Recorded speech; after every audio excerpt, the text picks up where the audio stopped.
I'm going to show you how you can use Claude to backtest strategies. I'm using Fable inside VS Code, but if you don't have access to Fable, you can also use Opus. So the first strategy that we are going to backtest is a very famous strategy, which is the RSI mean reversion strategy.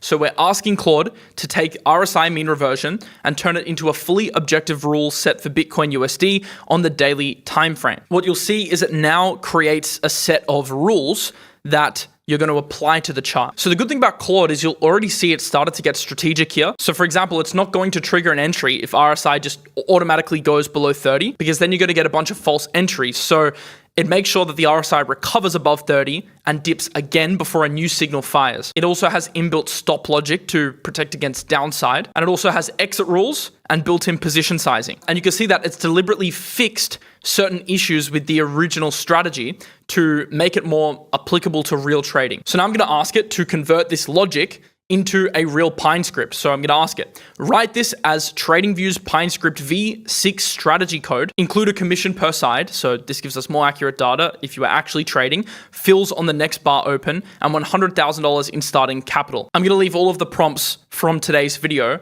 in a setup guide that you can claim using the link in the description below to give you absolutely everything so you can get started doing this stuff yourself. What I'm going to be doing over the next few weeks is taking you guys through a journey of trading bots, the same journey that I've been going on over the past few years. So make sure you're subscribed and have notifications turned on, because today sets the tone, showing you what you can do and how to practically backtest. And I'll also go a bit into execution, but in future videos, we're going to build upon this. All right, you can see here, it's given us the actual strategy for us to test within TradingView. So what you want to do is you want to copy the entire Pine script. Then you want to go into TradingView. We're going to use Bitcoin on the daily. Afterwards, we're also going to test this on stocks, because the results are actually crazy if you use some of these strategies on stocks. Then you want to click the little pyramid down here on the right-hand side of TradingView. If you click that, it's going to open up the Pine script editor. Then I'm going to enter the strategy directly from Claude. And what you want to do is click add to chart. And this is going to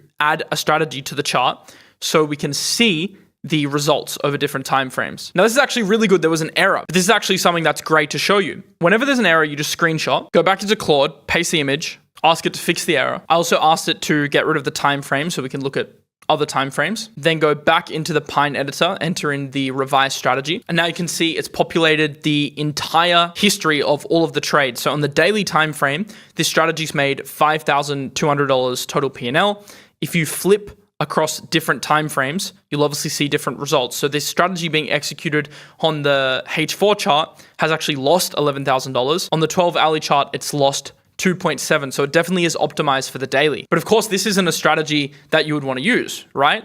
I want Claude to tell me why it isn't profitable. And this is the real power of Claude, using its strategic brain to make tweaks to strategies to make them more profitable. So what we're going to do is, if you click on this little grid icon here, you can actually download the CSV file. This will save to your downloads. Then if you go back into Claude, I can actually drop this file and I can ask it to explain the win rate and max drawdown and what it's telling me. So what it's actually done is it's analyzed the strategy and it identified that one of the biggest issues is the entry frequency. So as a bit of a test, I'm going to say this. The big issue is this actually underperformed holding Bitcoin and trades weren't flagging frequently enough. How would you tweak this strategy, which is a mean reversion strategy, to be more profitable over time and more consistent with less drawdowns? Please tweak this into a new Pine script, which I can backtest.